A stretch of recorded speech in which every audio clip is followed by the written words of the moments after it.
আসসালামু আলাইকুম, কেমন আছেন? আলহামদুলিল্লাহ, আমি ভালো আছি।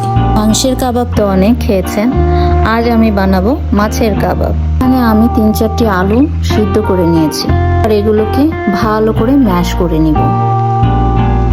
মাছ হিসাবে ব্যবহার করব আমি ক্যানের টুনা ফিশ।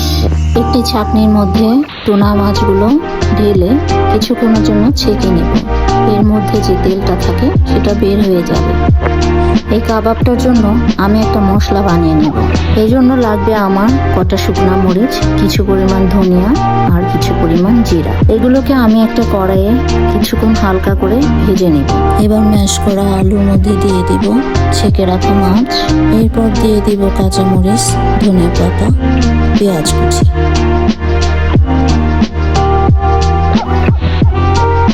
এখন দিয়ে দেব পরিমাণ মতো লবণ, দিয়ে দেব পেঁয়াজ বেরেস্তা, গরম মশলা গুঁড়ো ও লাল মরিচের গুঁড়ো। পর আমি যে মশলাটা ভেজেছিলাম সেটা গুঁড়ো করে দিয়ে দেব 2 থেকে 3 চামচ। দিয়ে দেব একটা ডিম, আর লাগবে 2 টেবিল চামচ ময়দা ও 1 টেবিল চামচ আদা রসুনের পেস্ট। পুরো উপকরণ ভালো করে মেখে নেব এবং কাবাবের আকারে শেপ দিয়ে নেব।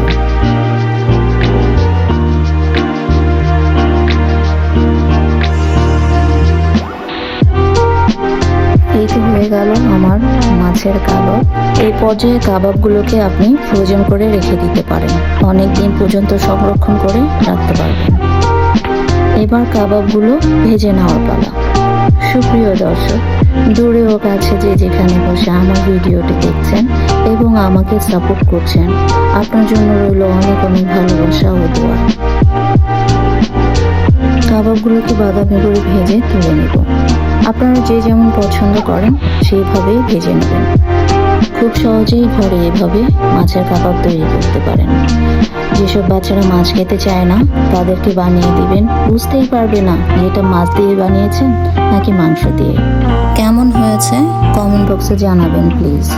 যারা আমার ভিডিও সবসময় দেখে থাকেন তারা একটু লাইক দিবেন প্লিজ, আর যারা নতুন দেখছেন তারা চ্যানেলটি সাবস্ক্রাইব করে পাশে থাকবার অনুরোধ রইল। সবার জন্য অনেক অনেক শুভকামনা রইল। আসসালামু আলাইকুম।